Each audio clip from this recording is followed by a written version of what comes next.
प्रिय दर्शकों, नमस्कार। महर्षि पराशर ने बृहद पराशर होरा शास्त्र में वर्ग कुंडली का अध्ययन किए जाने का निर्देश किया है।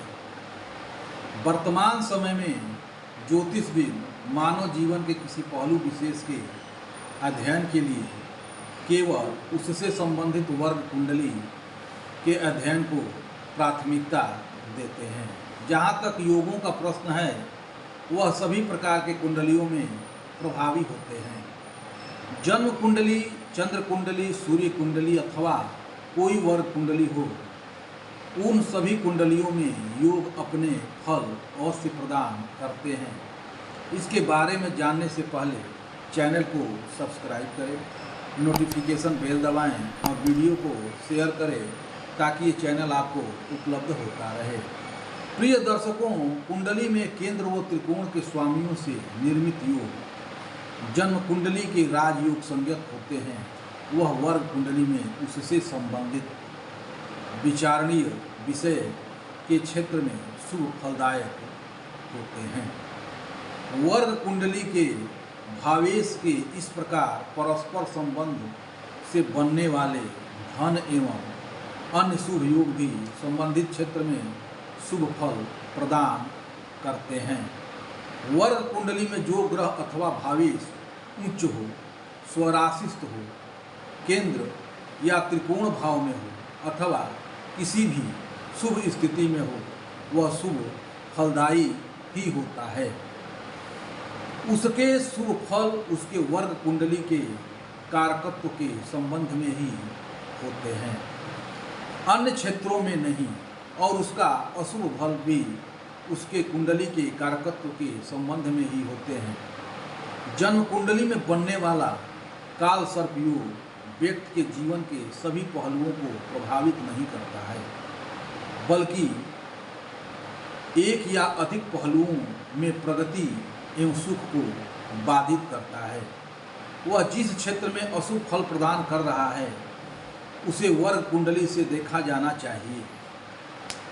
जिस कारकत्व से संबंधित वर्ग कुंडलियों में काल सर्प योग का निर्माण हो रहा है, उसको काल सर्प योग अधिक प्रभावित करेगा, अर्थात उस क्षेत्र से संबंधित शुभ फलों की हानि होगी।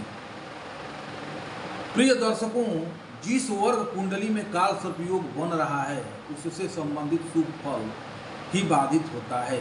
लेकिन कुछ विद्वान मानते हैं कि यह भी देखना आवश्यक है कि जन्म कुंडली में काल सर्प योग बन रहा है, साथ ही किसी वर्ग कुंडली में भी काल सर्प योग बन रहा है, तो उस वर्ग कुंडली से संबंधित कारकत्व के संदर्भ में जातक के शुभ फलों की हानि होती है।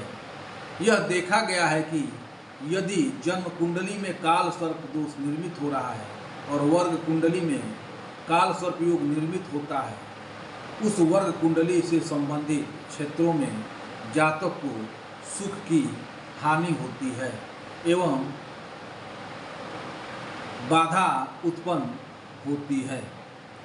एक व्यक्ति के जन्म कुंडली में काल सर्प योग का निर्माण हो रहा था, उसके साथ ही दशमांश कुंडली में काल सर्प योग बन रहा था, जिसके कारण जातक को कैरियर के क्षेत्र में बाधाओं का सामना करना पड़ा। वह किसी भी क्षेत्र में सफल नहीं हुआ। वह एक के बाद एक कार्य करता गया, लेकिन उसे नुकसान का सामना करना पड़ा। दूसरे जातक के कुंडली में काल सर्प योग का निर्माण हो रहा था तथा उसके कुंडली के सप्तमांश कुंडली में भी काल सर्प दोष का निर्माण हो रहा था। विवाह के बाद उसकी संतान प्राप्त नहीं हुई। उन्होंने एक बालक को गोद लिया। गोद लेने के बाद भी वह इस दुनिया में नहीं रहा। इस प्रकार उसे संतान सुख प्राप्त नहीं हुआ। काल सर्प दोष योग के कारण संतति सुख प्राप्त नहीं उसको हुआ। एक जन्म पत्रिका में काल सर्प योग बन रहा है और द्वादशांश कुंडली में काल सर्प योग बन रहा है। इसके प्रभाव से जातक के माता पिता का तलाक हुआ, माता ने दूसरा विवाह किया, लड़का जो है ननिहाल में रहने लगा। इस प्रकार उस जातक को माता पिता का सुख प्राप्त नहीं हुआ। इस प्रकार वर्ग कुंडली से संबंधित कारकत्व के संबंध में जातक को शुभ फल की हानि होती है।